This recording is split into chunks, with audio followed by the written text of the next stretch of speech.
Hey, welcome back. Wanted to mention one other thing from therapy that I thought was kind of funny. I like this therapist. And I'm not saying that just because she said she watched one of my videos.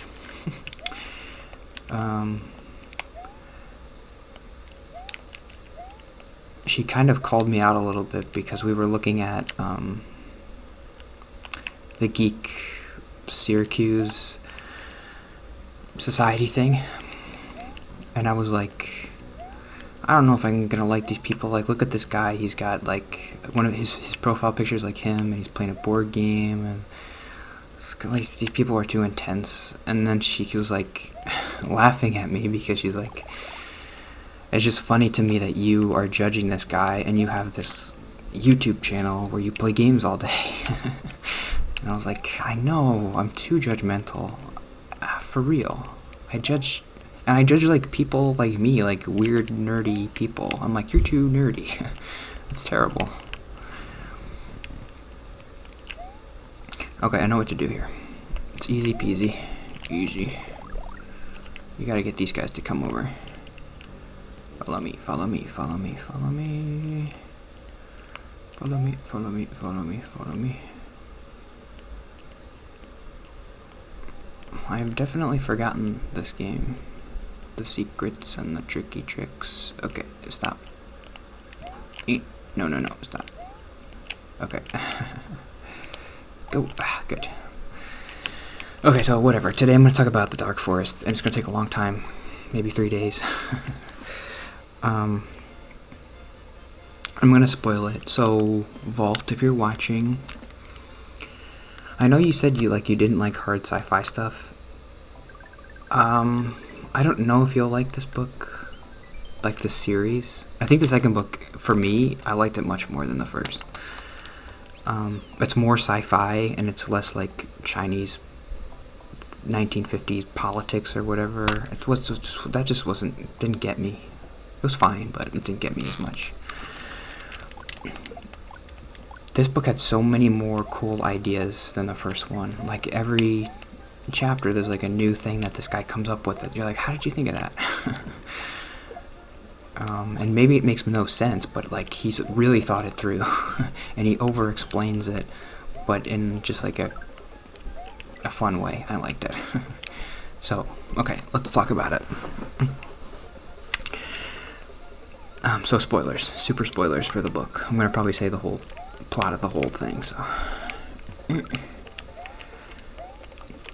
okay, so I told you the book's about an alien civilization, Trisolaris. They're 400 light years away. They're coming to Earth to take over.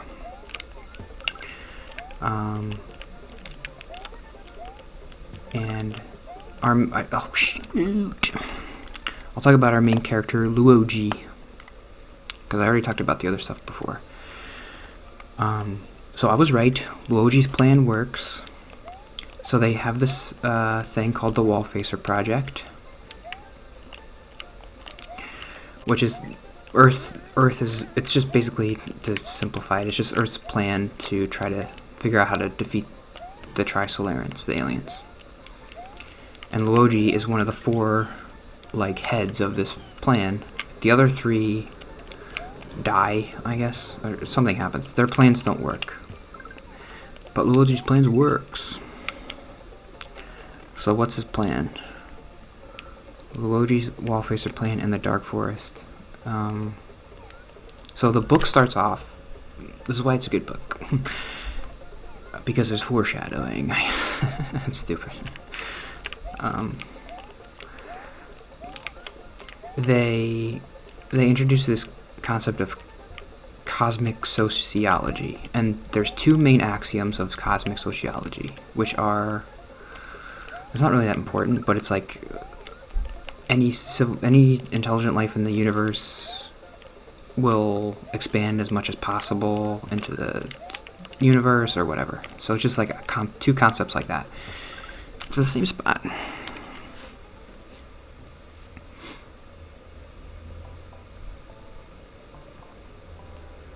So cosmic sociology says that there are very likely millions of civilizations, but they can't make themselves known because if they do so, other civilizations will have to kill them.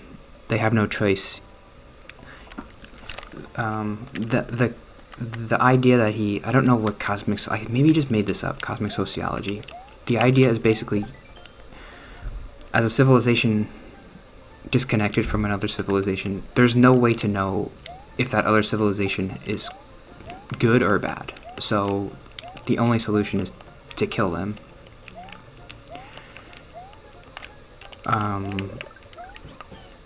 And he presents it in a good way. I mean, he turns out to be right. So his Wallfacer plan is really cool.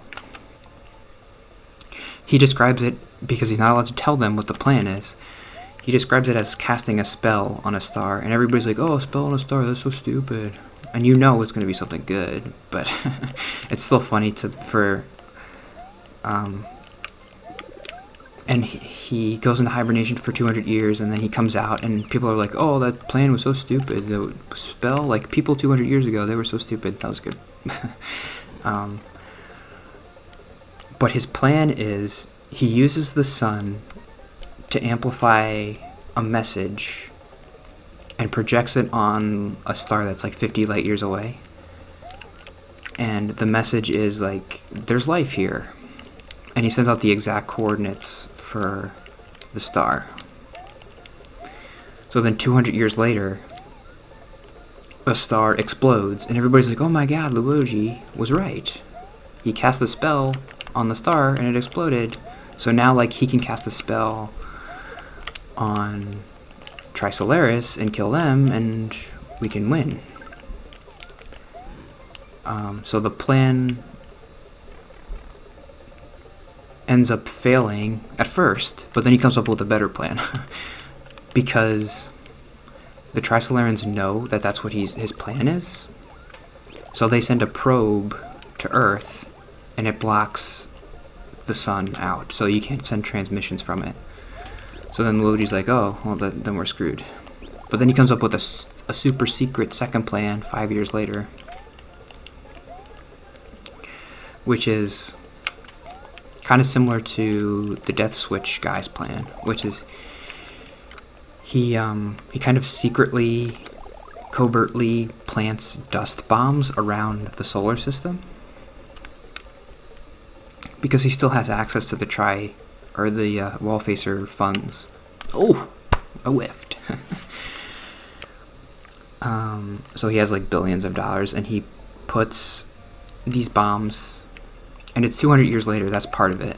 Like, half of the book takes place in the year 2000, and then half of it takes place in 2200, which is cool.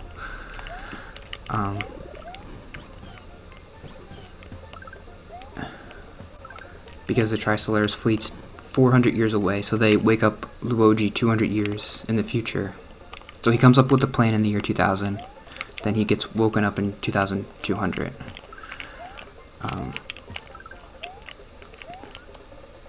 So his first plan doesn't work, but then he comes up with a second plan. He detonates dust bombs, which, I don't know exactly how it works, but his idea is like, it's gonna basically do like Morse code for the sun, so that anybody looking at our sun will get the transmission that there's someone here.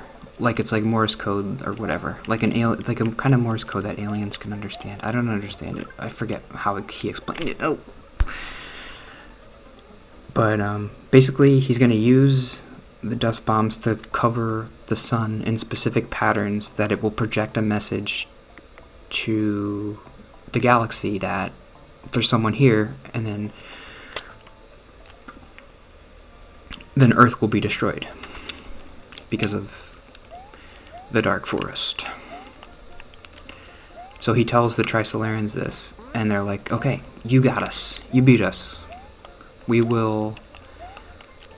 So he's like taking the Earth hostage, and he says he has a dead man switch. Like, if I die, then the bombs go off. So he's like, don't kill me, you can't kill me, and also send your ships back. Once we know the ships are back, I'll disable the bombs or whatever. And so that's what happens. And we win. Spoilers. That's the plan.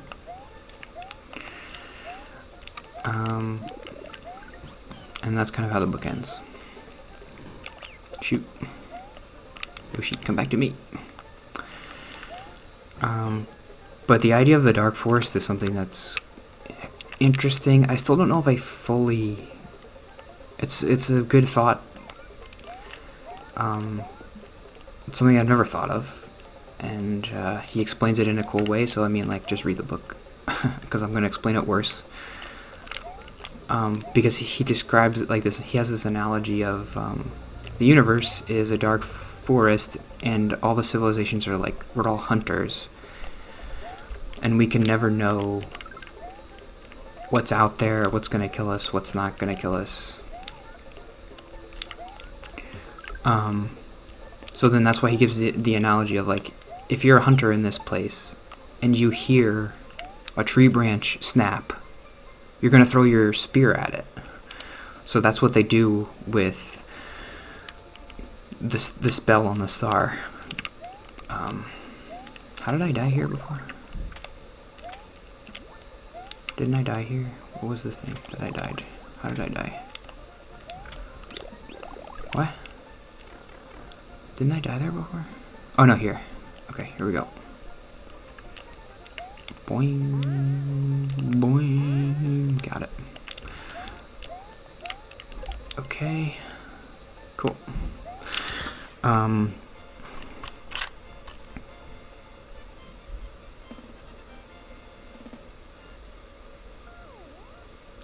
The star is destroyed. Why? Because he broadcasts the star's location.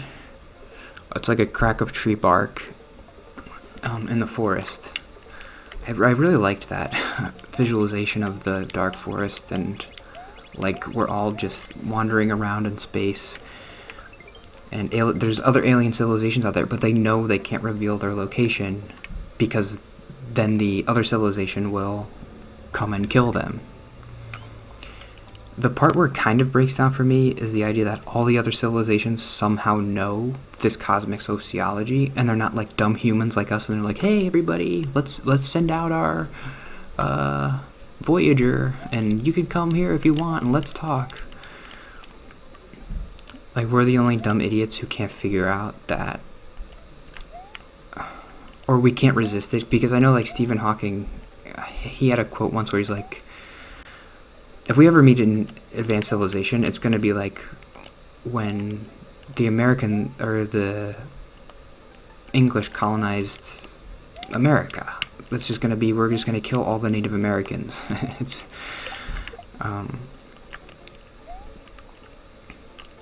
so there's something about humanity where we understand that maybe, but we just don't care, and we're just like, we just got to do it. We got to do it. Which is different than all the other civilizations, which is like they're cloaking themselves. They don't want to know. And also the other part where it kind of falls apart for me is like, well, if these civilizations are so advanced, why can't they figure out where we are? In the book, they say like, oh, we're broadcasting that someone's here, but they don't know our exact location, so they can't find us. But I'm like, why? If they're so advanced. If they are so advanced that they could kill us and come here, shouldn't there be some way that they could figure out where we are?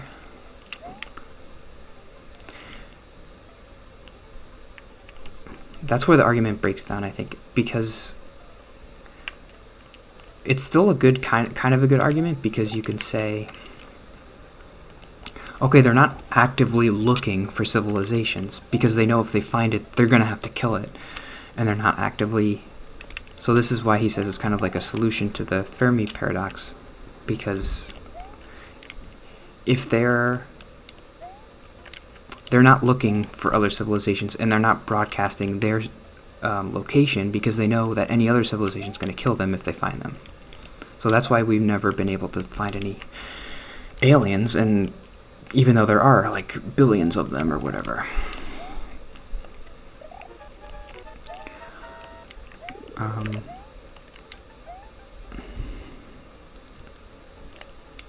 And bloop, bloop, bloop, bloop.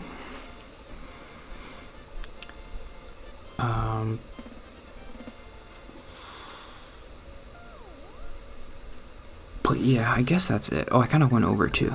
But that's the Fermi paradox. Why is the Earth? Why can't they detect us? They'd be able to find us. Luigi. He saves the world. Luigi does it. He saves the world. Okay, that's it for today. I don't like wearing this shirt because it kind of droops. Okay, yeah. I'll see you tomorrow. Should talk more about it. Was that it? I guess.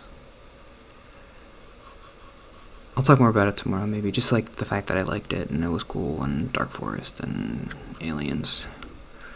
Okay, see you tomorrow.